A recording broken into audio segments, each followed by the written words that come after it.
Hello everyone, সবাইকে নমস্কার। সবাই কেমন আছো? আমরাও খুব ভালো আছি। চলে আসলাম মজুমদার ফ্যামিলি ব্লগ থেকে আরও একটি নতুন ব্লগ নিয়ে। ভাবছো আমরা কোথায় যাচ্ছি এত রাতে? আমরা যাচ্ছি মাওয়া ফেরিঘাট। রাত তখন 3টা বাজে।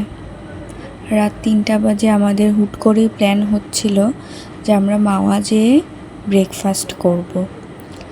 তাই আমরা গাড়ি নিয়ে বেরিয়ে গেলাম সবাই মিলে। এখানে অনেকে ছিল, আমার বরের ফ্রেন্ডরা ছিল, আমার শাশুড়ি মা ছিল, তারপরে কিছু কিছু ভাইয়ারা ছিল। তো সবাই মিলে আমরা এখানে প্ল্যান করেছিলাম মাওয়া যাব, তার জন্য আমরা বেরিয়ে গেলাম। তো তখন আনুমানিক রাত 3টা 3:30 এরকম বাজছিল।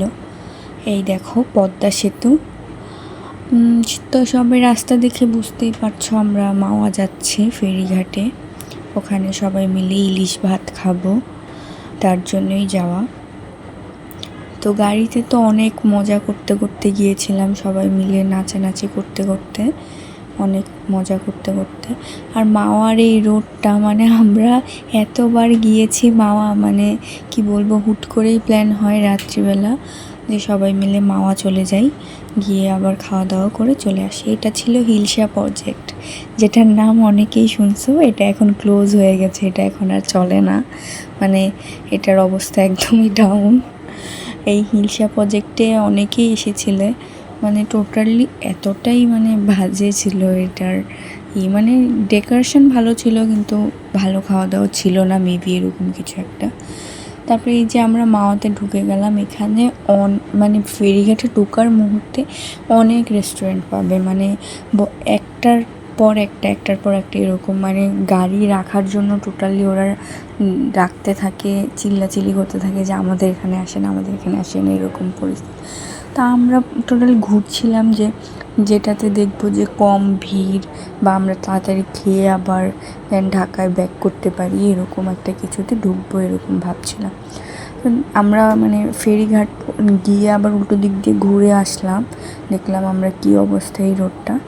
তা আমরা মূলত রূপালী ইংলিশ রেস্তোরাঁ নামে একটা মানে ইয়েতে বসছিলাম। এই যে এখানে সবাই আমরা এসেছি। শাওন ভাই গিয়েই আগে দোলনায় বসে গেছে, সে বললো আমাকে ছবি তোল, আমাকে ব্লকে নে তোল।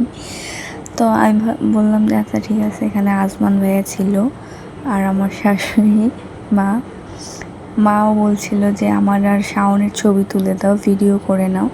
তো তার জন্য আমি তাদের ছবি তুলছিলাম। আর এই যে এখানে হচ্ছে আমরা 2টো ইলিশ মাছ নিয়েছি আর চিংড়ি মাছ নিয়েছি। এই এখানে উনি এগুলো সব কেটে তারপর আমাদেরকে রান্না করে দিবে আর কি, ওই প্রসেসিং। এই যে আমাদের ইলিশ মাছটা কাটছিল। আমাদের ইলিশ মাছটা মেবি 2 কেজি ওজনের এরকমই ছিল, মানে অনেক বড় ইলিশ ছিল। তো আবার এখানে ইলিশ মাছের লেজ ভর্তা করে দেয় ওরা আলাদা করে, মানে ওইটা খাওয়ার জন্যই মূলত আমাদের মাওয়া যাওয়া। মানে আমরা বাসায় যতই মাওয়ার মতো লেজ ভর্তা করি না কেন, আমাদের মানে হয় না। এখানে আমি আর স্বর্ণা আপু একটু ভিডিও করছিলাম, এখানে স্বর্ণা আপু একটু সিক ছিল, যার জন্যই আমরা মাওয়া যাওয়া, যে ওনার মনটা একটু ভালো হবে, উনি অনেক বড় অ্যাক্সিডেন্ট করছিল। আর এখানে আমার বর আর ওর ফ্রেন্ড 2জন মানে এমন দুষ্টামি করছিল, মানে কি বলবো। তারপরে এই যে এখানে আমাদের জন্য ইলিশ মাছ ভাত ছিল। আমরা ইলিশ মাছ ভাজা, বেগুন ভাজা, এইগুলোই সামথিং খাওয়া হয় আর কি মাওয়াতে। এদিকে আমাদের মাছ ভাজতে ভাজতে ভোর হয়ে যাচ্ছিলো আর কি।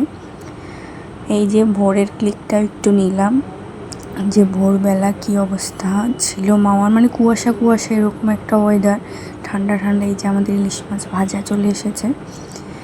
ইলিশ মাছের ডিম আসা মাত্র ইলিশ মাছের ডিম নিয়ে কাড়াকাড়ি, সবাই ইলিশ মাছের ডিম খেয়ে ফেলছিল। এই যে আমিও একটু নিলাম।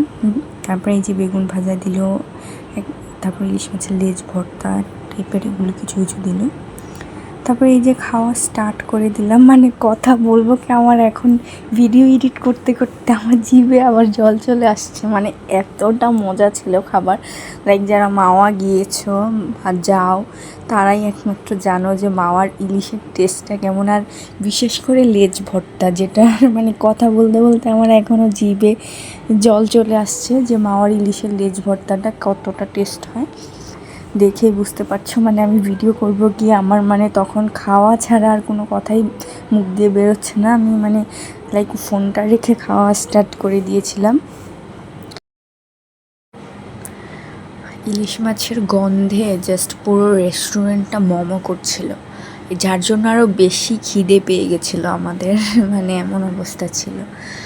তো বাই দ্য ওয়ে, তোমরা দেখলে আমাদের পুরো ব্লগটা, যে আমি এত রাত্রেবেলা আমরা কোথায় যাই, মানে মাঝে মধ্যেই আমরা এরকম ট্যুরে বের হই, রাত্রিবেলা বের হয়ে অনেক জায়গায় যাই ঘুরতে।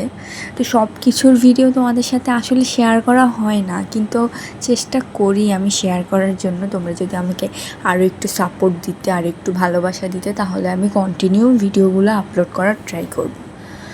এই যে এখানে খাচ্ছে আমাদের খাদক ভাই, যার নাম দিয়েছিলাম আমি গুলটুস, সে খাচ্ছে।